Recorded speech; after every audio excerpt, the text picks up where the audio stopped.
کو پہچاننا ہے کہ ایمان کس کا کامل ہے اور کون مومن ہے. ہمیں کوئی جو ہے پریشان ہونے کی ضرورت نہیں ہے. سیدنا علی ابن ابی طالب کی محبت کا چرچا کیا جائے, محبت کرنے والا ہوگا, مسکرائے گا, سمجھ جانا ایمان میں پکا ہے. اگر علی کا ذکر سن کر چہرہ بگڑ جائے اور جو ہے جغرافیہ چینج ہو جائے, کچھ بولنے کی ضرورت نہیں ہے.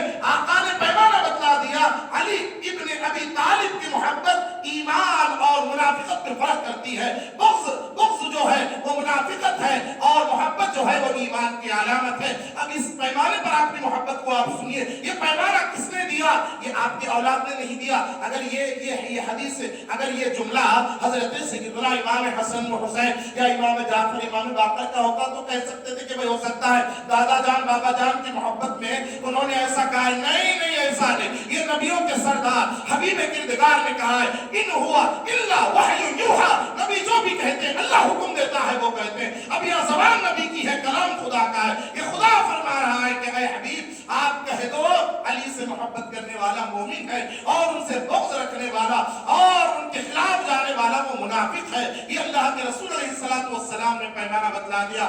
آگے بڑھیے محترم بزرگوں اور دوستوں, دیکھیے اللہ کے حبیب علیہ السلام آپ کا جو ہے کیسا آپ کا لحاظ فرماتے تھے اور آپ کو کتنا محبوب رکھتے تھے. حضرت سیدنا انس ابن مالک رضی اللہ تعالی عنہ فرماتے ہیں, میں آقا علیہ السلام کے پاس ایک مرتبہ دسترخوان پر بیٹھا ہوا تھا اور وہ دستر پر جو کھانا آیا وہ کوئی لا کر آقا کو دیا. کہتا ہے یا رسول اللہ یہ تحفہ ہے, یہ ہدیہ ہے, آقا قبول فرمائیے. اور وہ ایک پرندے کا گوشت تھا. کون سا پرندہ تھا نہیں معلوم, کبوتر تھا, فاختہ تھا, کیا تھا نہیں معلوم. بہرحال ایک پرندے کا گوشت آقا کے سامنے لا کر رکھا گیا اور آقا علیہ السلام تناول فرمانے سے پہلے اللہ کی بارگاہ میں یہ دعا کرتے ہیں, اے اللہ تیری مخلوق میں جو تو جس سے سب سے زیادہ محبت کرتا ہے, اے اللہ اس کو بھیج دے تاکہ میں اس کے ساتھ کھانا کھاؤں. حضرت انس ابن مالک یہ سنتے ہیں کہ سرکار نے دعا فرما دی اور ایسا ہو ہی نہیں سکتا اور ابھی قبول ہونا ہے.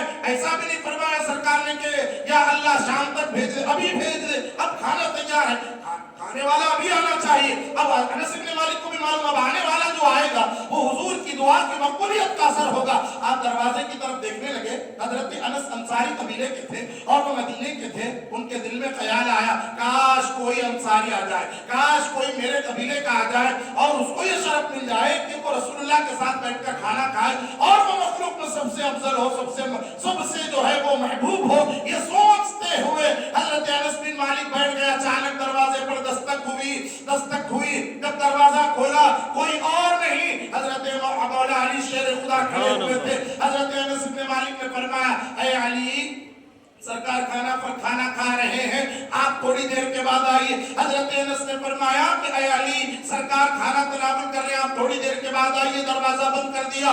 حضرت علی پھر وہیں کھڑے ہو گئے. تھوڑی دیر بعد پھر دستک دی, پھر دروازہ کھولا. کہا کہ علی آقا کھانا تناول فرما رہے ہیں. تیسری مرتبہ آقا نے فرمایا دروازے پر کون ہے؟ حضرت انس فرماتے ہیں یا رسول اللہ علی ابن ابی طالب ہے. سرکار فرماتے ہیں ان کو آنے کیوں نہیں دیتے, دروازے پر کیوں روکتے ہو؟ حضرت علی نے فرمایا یا رسول اللہ میں 3 مرتبہ دستک دیا, انس مجھے یہ کہہ رہے تھے کہ آپ کھانا کھا رہے تھے. حضرت انس سے پوچھا سرکار نے کیا بات ہے بھائی آپ نے علی کو کیوں روکا؟ وہ سچے تھے, کہنے لگے یا رسول اللہ میں چاہ رہا تھا کہ ہمارا انصاری کوئی آ جائے مگر اللہ نے جب علی کا انتخاب فرما لیا اب ان کو کوئی نہیں روک سکتا.